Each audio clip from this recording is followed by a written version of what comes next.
Driven away. I looked around and said, the gate must have opened somewhere around here. About those girls, did you have to be so harsh? Trish said, you know the relationship between me and humans. I simply do not trust anyone, especially since they caused many of us to be driven away. They themselves can become worse and more frightening than demons. I also had to test Clara and Sandy to see how determined they were and how they could protect them. Both of them attacked me with the most force they could in that situation. They used the most force they could, and they did not lose caution because of the damage they did not lose. We landed on the ground. Trish, as if she made a force, then moved it in the air. The friction of another force with the ball caused sparks to form around the ball. The orb was spinning around itself rapidly in normal space, suddenly stopped at a point and then exploded. From the lightning and sparks, an image of the gate appeared. I said, this is not for an ordinary demon, a great demon has stepped into this world. You said, in Annie's house. A demon wanted to get the grimoire. Yes. The key to our meeting is in Annie's house. I said, she told me.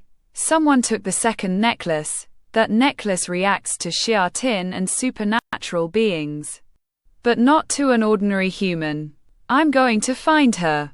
That person must be Annie's father. Don't hurt him. Don't let Annie find out.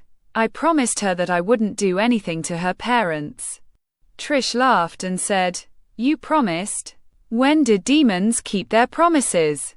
I said, I was once an angel. I still adhere to that time to some extent, although it is no longer useful to me. Okay. Remembering the past, I will also fulfill the promise you made, but in my own way. Okay, you have complete freedom. Trish disappeared. At 5 p.m.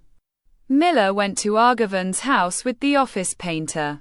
After a while, the drawing of the woman's face was finished. Miller said, so this woman took you hostage? Kimia answered, yes. Her face is like that of a normal person. There were no marks or anything on her face or body. No. Was she alone? Were there other people with her? If there were, we could not see them. When she told us to enter the cage, she did not follow us. She was not worried that we might escape. She was very calm, but serious. Argavan looked at the laptop screen. It was herself. The same woman they had seen at school. He turned to Miller and said, can you give me a copy of this photo? Miller said, no problem, but what do you want it for? She has a beautiful face. Especially when you look at her eyes, you get a strange feeling. I want to pin her to the wall of my room. I think the incident at school today must be the work of this woman.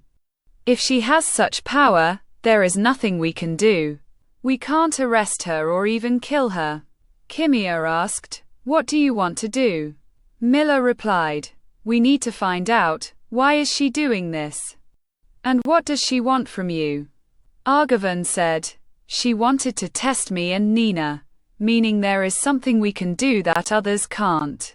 She wants to see if she can trust us or not. Kimia said in surprise, trust you?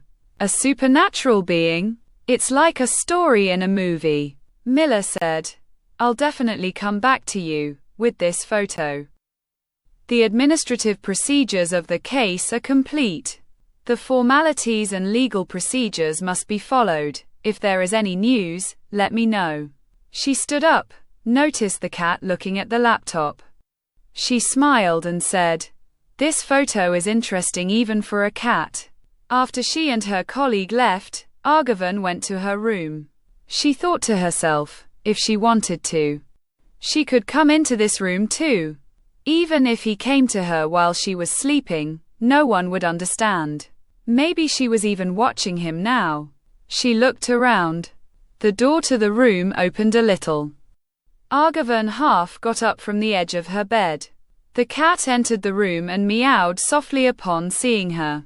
She approached her and rubbed her body against Argavan's feet. Argavan said, You scared me. I thought that woman had come to me.